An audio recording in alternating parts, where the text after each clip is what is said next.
exactly. And I'll quickly share a story. So there was a gentleman that came to the UK. That story keeps getting older. So maybe 6-7 years ago, he came to join his wife. And when he came, his wife was attending the church I was attending. So there were a lot of people like me in that church. When I say a lot of people like me, I mean professionals.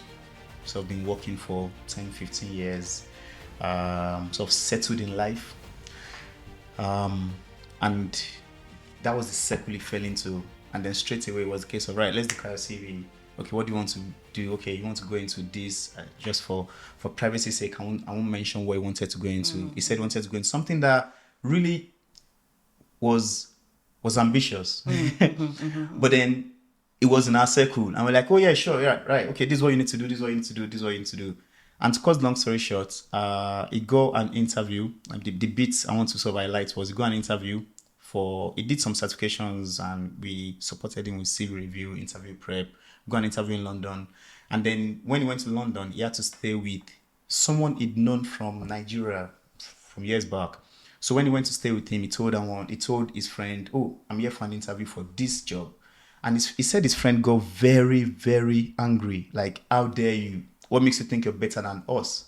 Because his friend had been in London for a long time, but he was doing lower skilled jobs than what he should be doing. Jobs, but that was what he fell into, and he's now settled into that. And then this guy just came from Nigeria a few months ago, and he said he's going for this. It was a supervisory role, so he was going to be supervising people.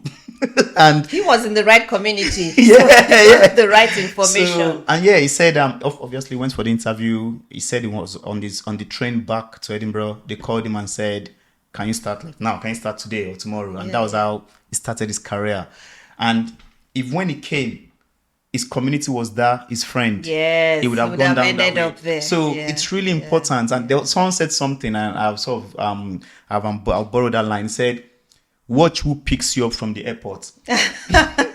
That's true. They will determine your outcome, because they'll be the ones to tell you, this is where you get a job, this is what you do, this is how you get a bus pass, this is what. So watch who is picking you up from the airport. So when you're leaving wherever it is you're coming from, or when you arrive here, make sure, and it still falls into that circle, but I think watch who picks you up from the airport sort of summarizes it in a very succinct but still sort of jovial way. I like that. That's very, very good. That's a very strong one. Watch who picks you up from the airport. Yeah. And also watch who you get your information from.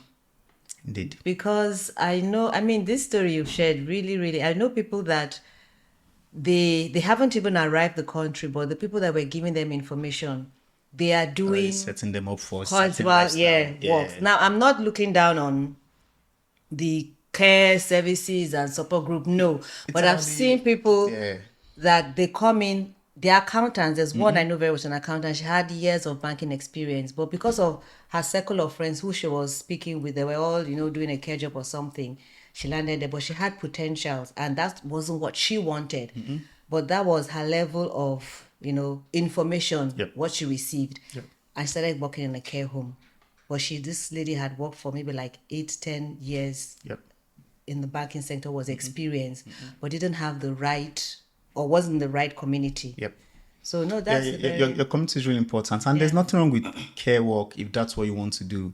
However, no, absolutely. If you want to do something else, potentially, say like this lady, if she wanted to continue as an accountant, then she could have sort of sought, if she was fortunate enough to meet the right people that would have said, oh yeah, sure, you can do that. John just came 3 months ago and now works for Barclays. Or do a certification or something to improve yourself. Really, information is really powerful. It's basically can shape your outcome. There was a lady I ran into. The story is public, so I can use her name. Asabia. I think she just finished her master's. She's from Ghana. Came here, did a master's. She was looking for work for years, and not years, for a long time. I don't know for how long now, but she couldn't get work. Professional work in line with what she wanted, because she'd been working in Ghana already. So, so she knew her value, and she said, I'm going to hold tight until I get what I wanted. And she eventually came across my profile on LinkedIn a long time ago now, and she reached out to me, sort of bearing her heart out, saying, I'm frustrated. And what she said she wanted to do, I thought, oh, I actually know someone in that area. So I connected her with that lady, and I sort of just hands off. I was like, that was the end for me. And she reached out to me, must have been weeks or months later, saying, "Hi, Enoch. You've probably forgotten me, but you connected me with this person. But you know what? Just to let you know, she gave me a lot of guidance and support, and now I've got a job as a consultant with Accenture." No, was it Accenture? I can't remember if it was Accenture, but one of these consultancy firms, and that was her first job in the UK. And that's just because, again, someone is guiding her, someone is sort of hand holding her.